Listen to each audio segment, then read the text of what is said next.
Oh, okay. The first performance I ever took part in, I guess in year 11. This is hard. It's ages ago. This could go right back to primary school, really. Probably, yeah, grade 1, I guess. My very first role that I had was as a follow spot operator. It's when we had to perform in all the shows, yeah. But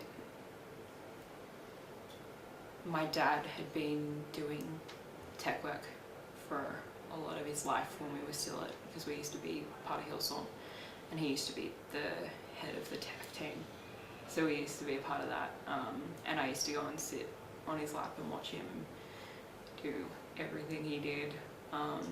So I think that's where it started.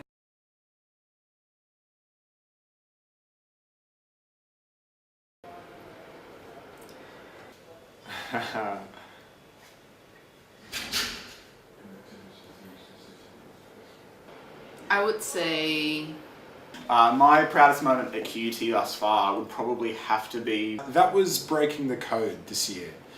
In breaking the code, probably VCC. Vision and systems design for breaking the code this year. It was designing motherfucker with the hat.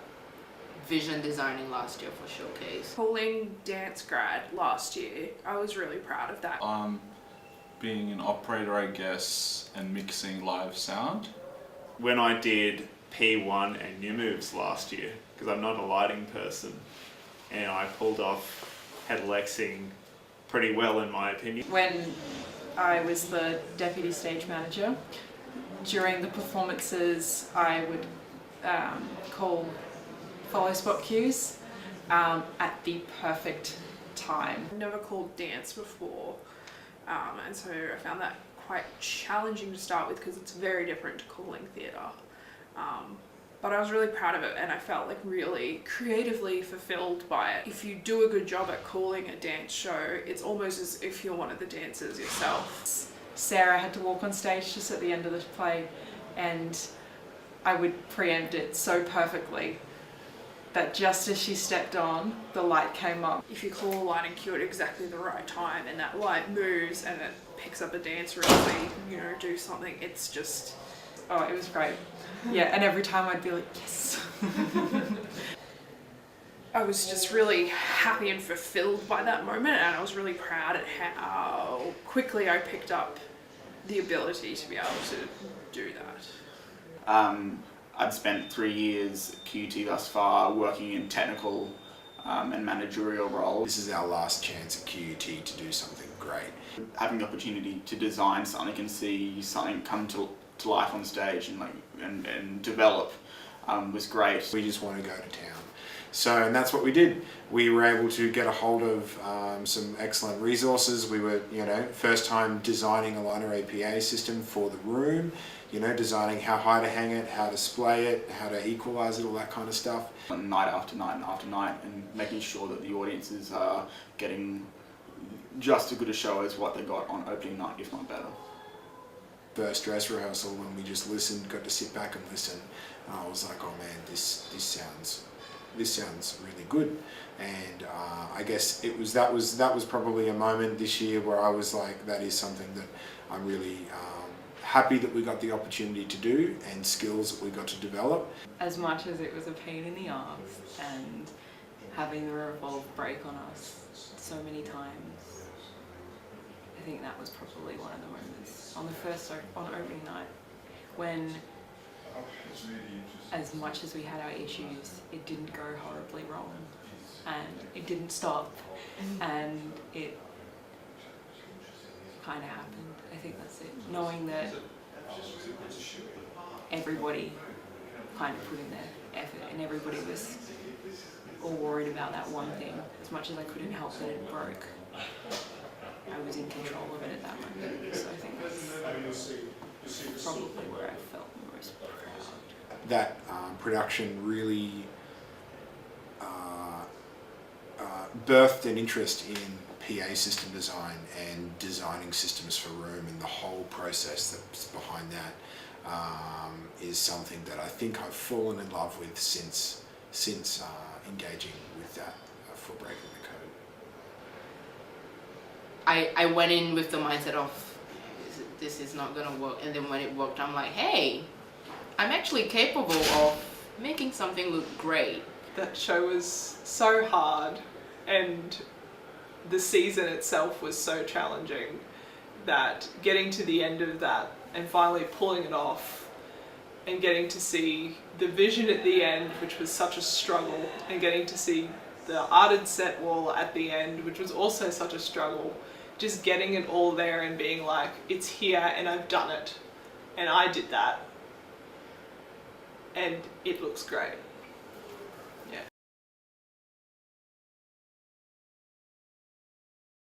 It was actually the Wizard of Oz at the Gold Coast Arts Centre back in high school. I was a percussionist, played in the pit and had a lot of fun. I watch a concert and I feel the emotions as an audience created by the lights and sound. Well, I started doing sound at church, and I enjoyed that much more than going up in front of people. I was in high school, it was year 10, and it was a multicultural performance. In the pit, seeing all the microphones, all that sort of stuff, all the lights, everything that was happening above the stage, the scene changes, there was revolve, there was stuff being pushed on and off, there was flies, all that sort of stuff.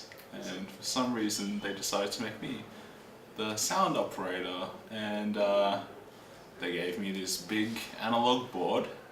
I had no idea how to use it, and then That I was like, that is a lot more interesting to me, and that's kind of where I want to.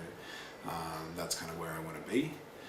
I'm like, I want to be that person that creates these emotions for everyone else in the space. Realised then that I wanted to be tech because I was so much more interested as to what was going on above the stage than I was in the pit. Oh, I just enjoyed the process of working like through Tech Week and plot and all of that kind of stuff. I just really enjoyed that side of it. Share the joy of being able to feel these emotions with everyone. I liked the people in the community that you sort of created throughout that process. I enjoyed shows, but I didn't like performing in front of people, so it was easy fix, basically, yeah. safe to say stuff went wrong, but then I decided, no, let's keep going at it. And then here I am today.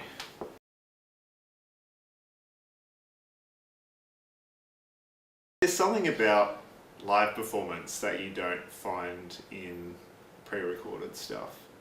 Standing behind everyone at the box and just seeing everyone enjoying themselves is such a good feeling.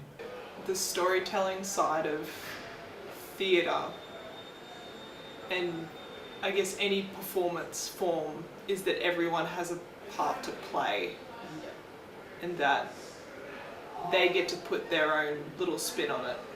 The rush, I guess. I like constantly doing different things. So I love that live aspect of it that you don't get in film and you don't get in other art forms, like that immediacy of audience reacting and their emotion and being able to make them feel things by just doing something that is live in front of them and telling stories. It makes me passionate to be able to communicate with an audience and tell them a story and communicate a character to them,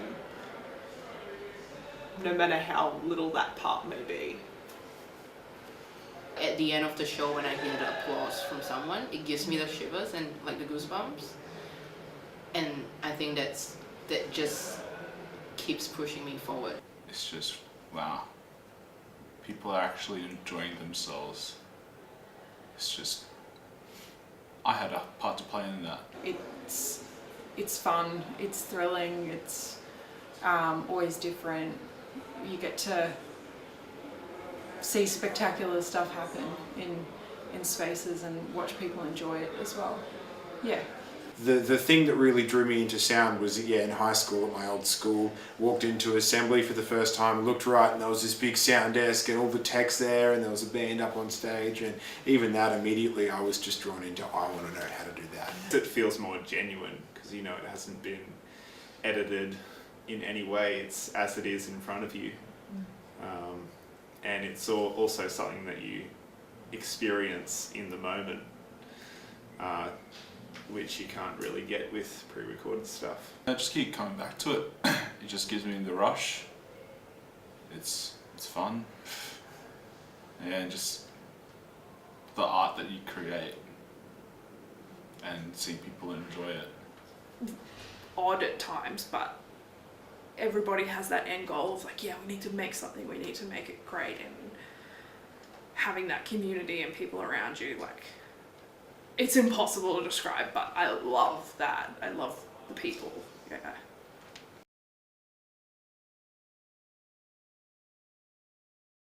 Hopefully still in the industry. Oh God. It's a tough question. I just want to be working. Touring the world. Maybe. I'll probably wake up in a different date in every like month or so, something like that. I want to keep working with people that I respect and admire. Would like to pursue the freelance world for the next couple of years. Having a part or full-time job and doing some freelancing every now and again in all sorts of industries. Yeah. Either with a production company or a hire company, an equipment hire company, or at a venue working in a sound capacity. Just doing like various concerts around the place. Working technically backstage, like hopefully QPAC, or maybe just working for the church, doing all these stuff, doing some, I don't know, hopefully a big corporate gig. I'd love to do live audio engineering for live events, but I don't think that's a 5-year goal, potentially a 10-year goal. Yeah. I don't know, it'll be interesting to see where I end up. Ask me again in 5 years. I'll be back.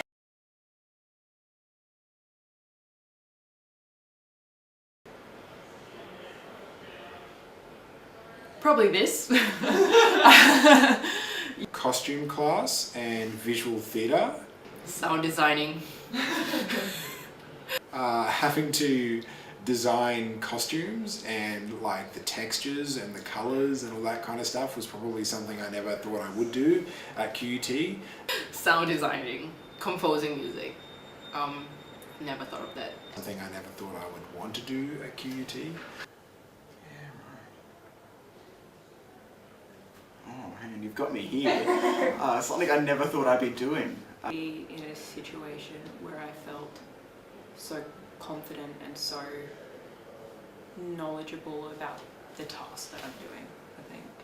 Change Australian currency before we can print it and use it in a show, and finding out that basically using anything that looks remotely like Australian currency in a show that isn't legit Australian currency is illegal. I never thought that I would go and do 10 weeks of festival work in Sydney as a student or anything like that. I really thought that as a kid, always watching Sun Super River Fire, that I'd end up seconding on it and actually kind of helping it happen this year.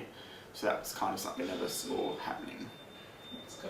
Like I would never thought I'd be putting up waterfield barriers in the middle of South Bank at 6 AM in the morning with Dale and the River Fire teams. And cutting out, yeah, like 15,000 of them by hand. It was totally not what I would have expected at the start of the degree. And then it got cut from the show.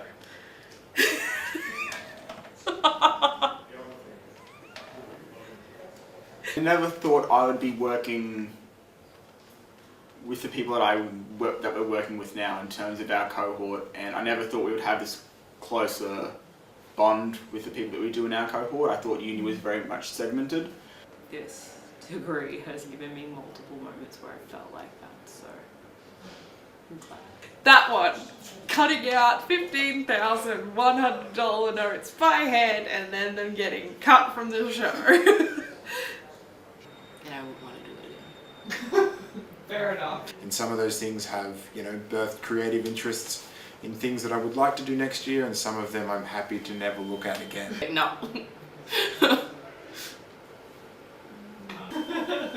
That can live in the past.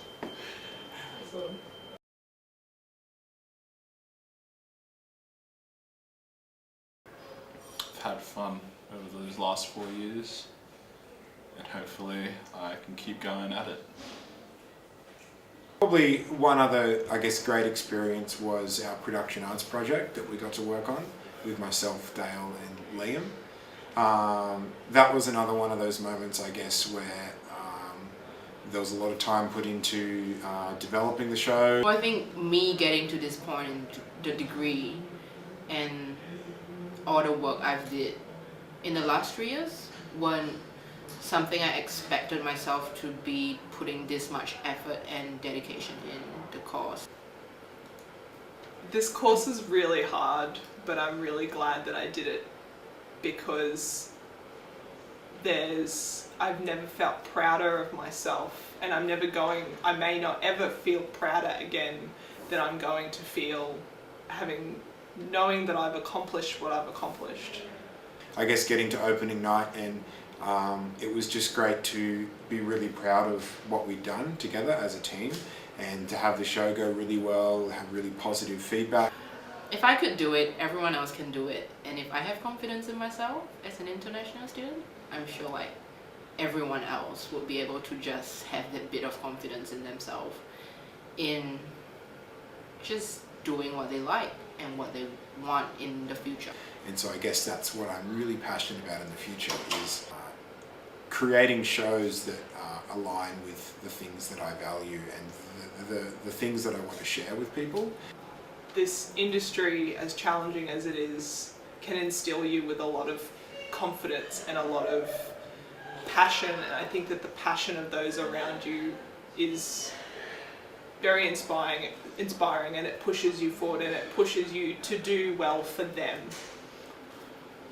for the not just peers but the director and the other designers. More than anything else, you want to make something great together.